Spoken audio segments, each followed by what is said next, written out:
everybody. We're just going to give everyone just a few minutes before we start, just to make sure everyone's here. So I'm just going to sit here and look pretty while we wait for everybody to get here. All right. Woo.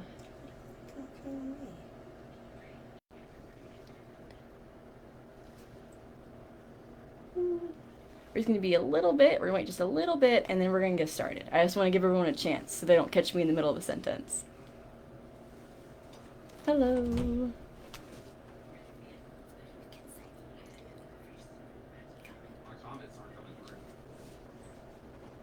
Hello. Dum dum dum dum.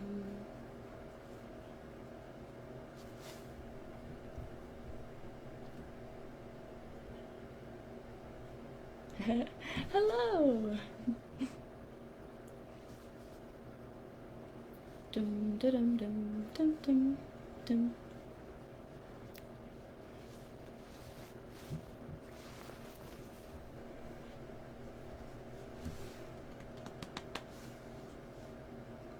Ooh.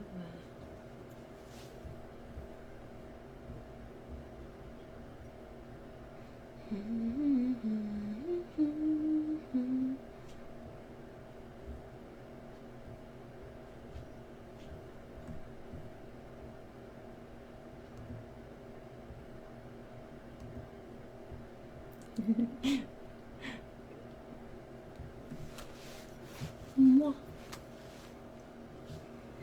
Bum bum bum. Dun dun dun dun. Dun dun.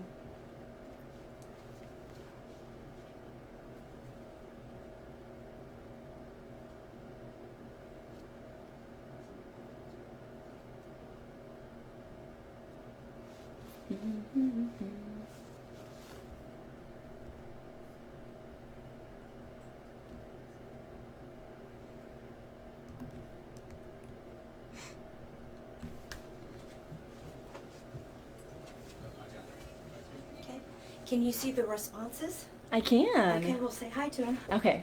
Go Well, ahead. I was just like waving. All right, go ahead. All right. Hello, I see the comments and I see the viewers that I have. So I'm going to go ahead and get started. All right. Before I get started though, I do want to say thank you to Bella G Studio for the video setup. They have all the, I'm using all of her lights and all that stuff. She's my mom. I love her. So thank you. And one more thing, before I do get started, is if you do have any questions, put them in the comments like during the presentation, and then once I'm done, I'll try and get to as many as possible. And this should only take about like 20-25 minutes. So thank you for joining, and I'm about to get started.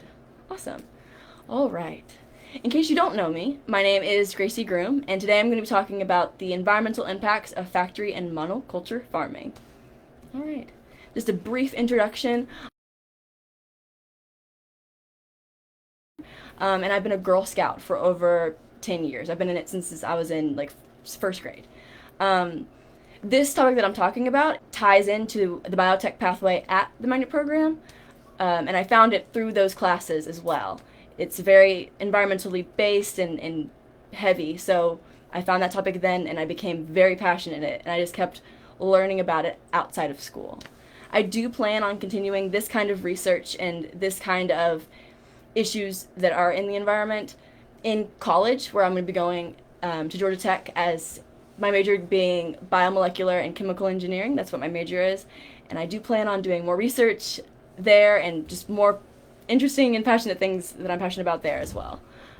The importance of this and why I'm really talking about it is because we do only have one planet, and we need to learn as much about the planet as we can and how to take care of it the best we can if we plan on staying here for as long as possible. Because I know we are in the age of exploration, and we all want to colonize Mars, and we all want to live in faraway planets, but that's a very long time away, and it's important that we keep in mind that we live here now, and that we need to love and care for our planet now, and not later.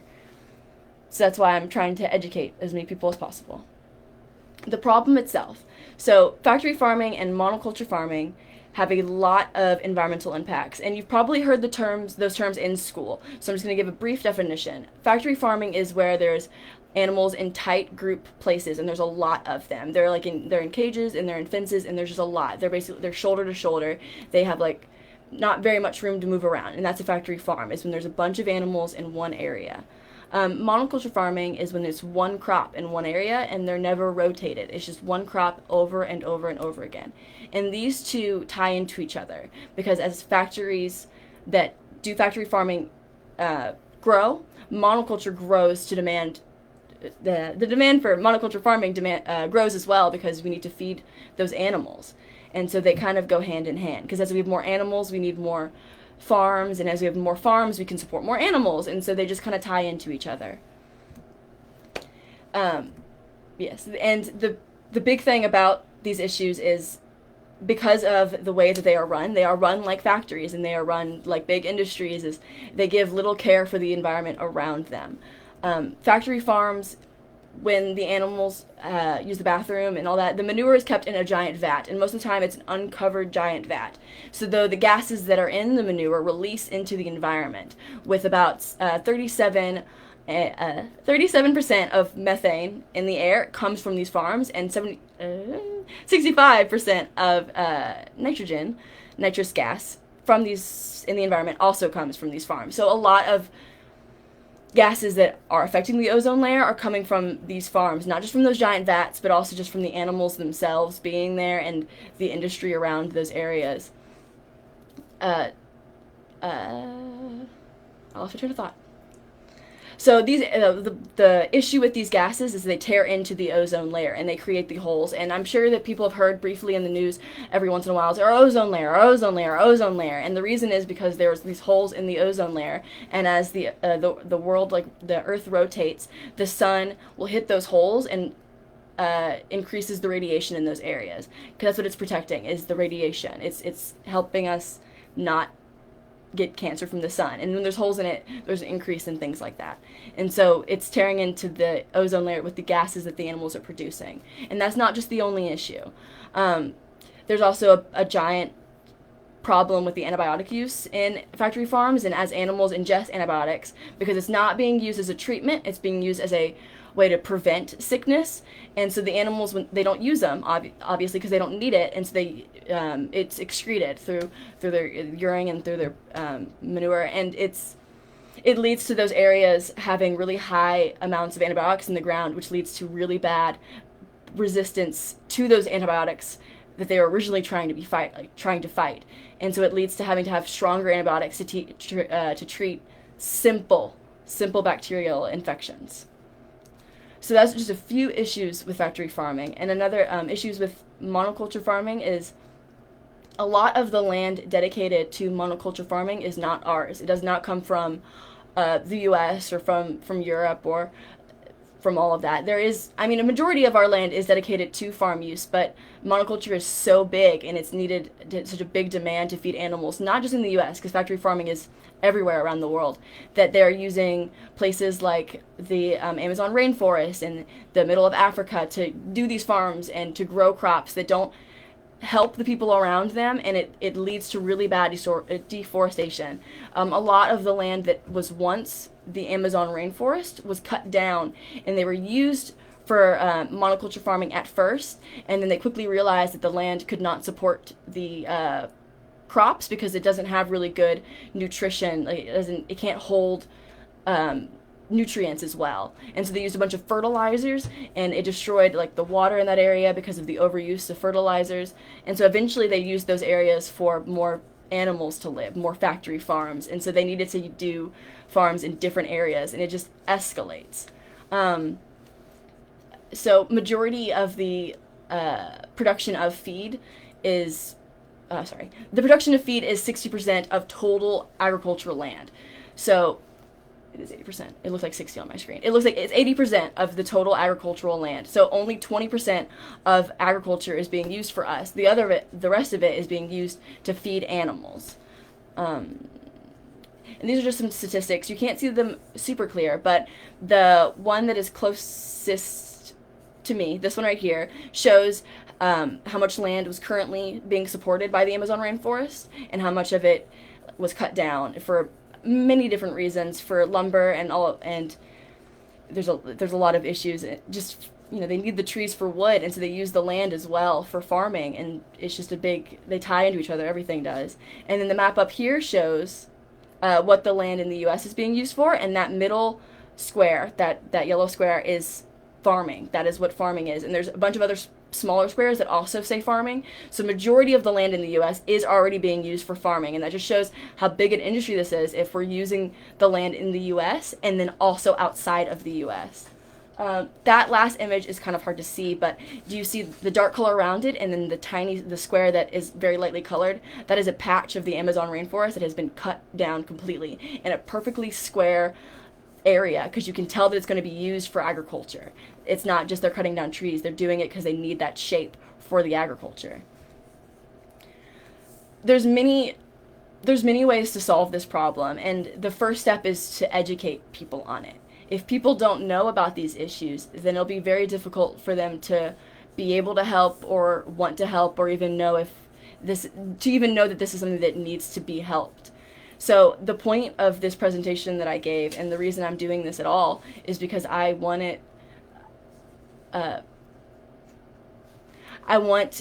people to be educated on it, and I want people to be able to learn from it and be able to take this issue to other people.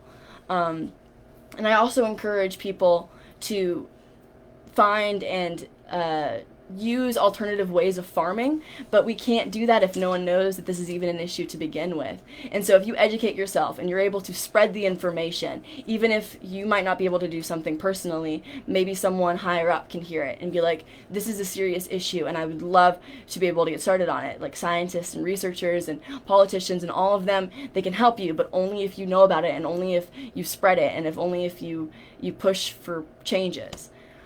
I also encourage people to get involved in legislation, not just on a presidential level, but on a local level as well. I want people to be able to get involved with their local representative and vote for all those elections, because those are the people that are going to hear what you have to say and are able to take it to a higher platform and be able to take it farther than you might just by yourself. And that's the point of the representatives.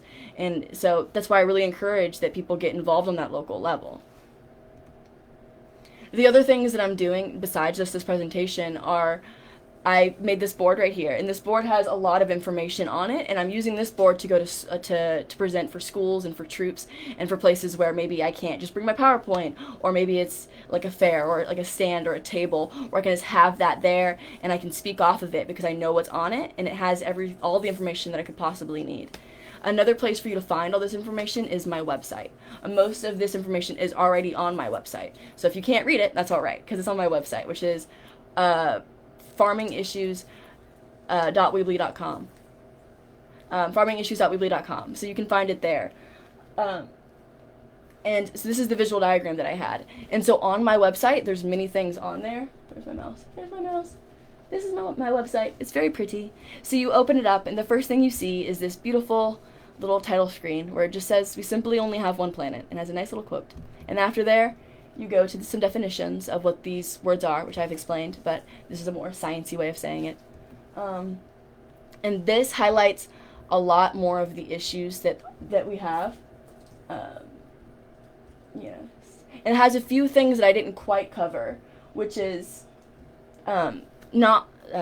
these farms, typically people are like, oh, they affect the ozone layer, and they affect other countries, and they affect the people who live around that area. And that is true. They do affect the people that live in that area, but it's so much more than that, because it can snowball into these major issues like water pollution and stuff that, yeah, maybe you won't be able to feel the impact directly, but it truly does impact you. And it does hurt the people who live in that area, because they'll have tainted water, and they'll have just a really bad time living in that area, because it's agriculturally run, and it's hard for people to sustain living there.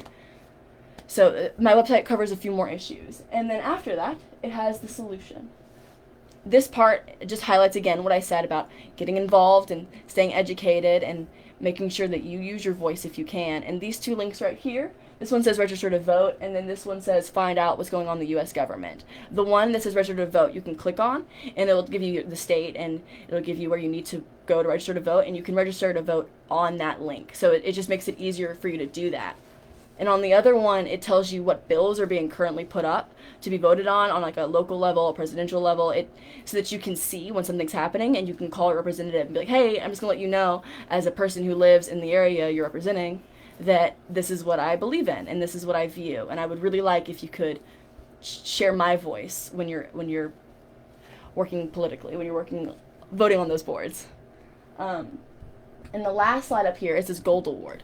On this page, you'll be able to find not only the flyer that I have today, but there's a slideshow of photos. It'll have my YouTube channel, which will have everything posted from this video here. I did another presentation with my Girl Scout troop. That'll be posted there as well. And I did an interview with a local farmer. She's been farming. They've been farming for a very long time, and they're very educated, and they're very passionate, and they know what they're talking about. And so that's where that will be. And more videos and more photos will be posted here as well. So just keep your eye out. So it's farmingissues.weebly.com. Back to my slideshow. Where is it? There it is. All right. And finally, why exactly am I doing this, and what do I hope for in the future? Well, I'm doing this because I truly am passionate about it. I learned about this subject in school, and it was just one of those assignments that you do for like a week and then you move on. But outside of school, I kept researching about it because I was like, this is very interesting, and this is more in depth and more interconnected than I possibly could have thought. Because you're briefly taught about it in school. Oh, it's bad. Oh, it's bad. But you don't truly know why. And so I was very interested on learning more and more and more about what exactly was going on. And there's still research being done, and there's still things like that being done. But the problem is majority of that information is shared in like these humongous research papers and things to that effect, and so I was able to skim them and get the information that I needed. But there's so many out there, and they don't all cover the same exact thing, and they don't all work together. And so I really wanted to have a place where everybody could see the information in one place versus having to go to all these different places to really get the gist of what's happening. In the long term, I truly, truly would like to see some changes being made. New ways of farming being founded, and all those wonderful things. I truly would love that. I do plan on doing research like this at Georgia Tech, and I would love to contribute to that. I'd love to contribute to finding alternative ways to farm that are sustainable and can feed the population. Because the way we're doing it now is not sustainable, because majority of the food and the meat that we produce goes to waste anyways. So we've all decided that this is the best way to farm, but it's not, and we're already wasting the food that we're trying to make in such a big quantity because the demand is high for it, but no one's using it. And so I would love to find if there was even a way, or we can get the ball rolling. Because in Switzerland, they recently, I think it was in 2019, they had a vote where they banned factory farming. And I'm not quite sure what they're doing now because I think COVID hit pretty quickly after. But they were able to get that onto the floor for the nation to vote for. And I would really like it if we, in the future, that's something that's being talked about more and more, is about farming and the issues they present. Thank you so much. Just a question. Oh, I'm not done. Okay. Thank you so much for letting me speak. And now I'll be answering your questions. All right. What's the question? Do you have lifestyle suggestions that will also help the issue? I do. People do say to like shop organic and buy organic, and that does help because majority of places that do say that they're organic and they are helpful for the environment, they majority are, but the FDA doesn't have a criteria for organic foods and what can be labeled as it or not. And so it's always make sure that when you do buy a product, if it just says organic, it's just kind of slapped on there. Make sure you know the company, and it's like, oh, are they actually? Free range foods are also very wonderful, and farmers markets are also wonderful because not only is it, making the demand for these farms less, but it's also making it to where local farmers aren't having to struggle so much and they're getting some support. Another question. Can't monoculture farming lead to entire species of plants dying if they get hit with a disease? Monoculture lead to an entire species of plants dying if they get hit with a disease. It can. Majority of what's being grown for monoculture and factory farming, just monoculture farming, is like wheat and corn, which has led to those specific plants no longer being what they used to be. They're like super plants, and they're not really like, you can't quite grow them. Like it's a whole process, and it makes them to where they're no longer the same. So it can, because they have lower resistance, because they're just being, I mean, they're just being grown for food. So yes, exactly what happened to the bananas. They used to be like full of seeds, and then we were like, oh well, we like the fruit part, it tastes so good, and so we made it to where it was smaller and smaller seeds, and so now you can no longer grow a banana tree from a banana. Like, you have to have the GMO seed itself. Yeah, it's what it makes it very difficult. So if corn eventually, because we're having to produce it on such a massive scale, eventually, like, corn, we might not be able to just grow it ourselves. We can't. You'll have to get like the seeds for it. I think that's already happening. Like, I don't think you can just stick a corn stalk in the ground and it grow like you used to be able to. So yeah, it's pretty interesting, pretty cool. That's because we need so much food. Da, da, da, da. What is something we can do to help raise awareness for this issue in other nations, and what can we do to make a difference in our communities? Raise awareness in other nations. A lot of European countries, because they're such small areas and they have to rely on this kind of farming, they are a little ahead of the curve when it comes to trying to find new ways of farming, because they're so small already. They like, we can support farming, but they can't quite support farming. But there's also, like, if you travel to those countries, if you get involved like in like politics and all that, you can travel to those other countries and you can get in the nationwide like discussion about it. And the difference you can make in your local like community is truly just talking about it, just opening up the discussion, because there's a lot going on right now, and I understand that might be hard. So I understand it might be hard to change the subject, but it's very important that we're still talking about it regardless, because now that everyone's trying to make the world a better place because they see that we truly need to make it a better place, maybe it'll be easier for people to talk about this. Aw, thank you. Does anyone else have any more questions? Da, da, da, da, da. Yeah. There'll be more stuff on my website soon to come. I just gotta make... They would. If we did go back, I would love it if we could go back to local farmers, because I've been to a few farmers markets in my day, and first, they don't have a ton of stuff, but the crops they do have taste like 100 times better. That homemade tomato tastes so much Oh better. goodness, it tastes so much better. They have like sugar cane that you can buy from a farmer's market. Oh, it's so much better than having to buy like packaged like sugar. Oh, it's so good. I would love it if we could go back to local farmers. So, and that's truly, people should really look into it, especially like if you have the ability to, because we do, because we're like a more rural area. You really should. If you have the opportunity to buy from a farmer, let's do it. Let's support them. All right. Yay! If they missed it, they can watch this. Yes, that's true as well. Once the live stream is done, it will be posted it'll stay on Facebook, posted on Facebook, and I'll also be downloading it and posting it onto my YouTube channel along with another presentation, and all that beautiful stuff. So, will do. I will totally visit.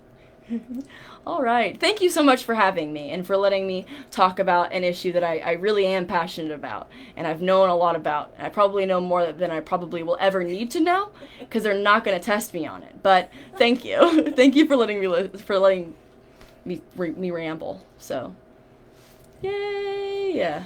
Woo. All right. See you on my YouTube channel.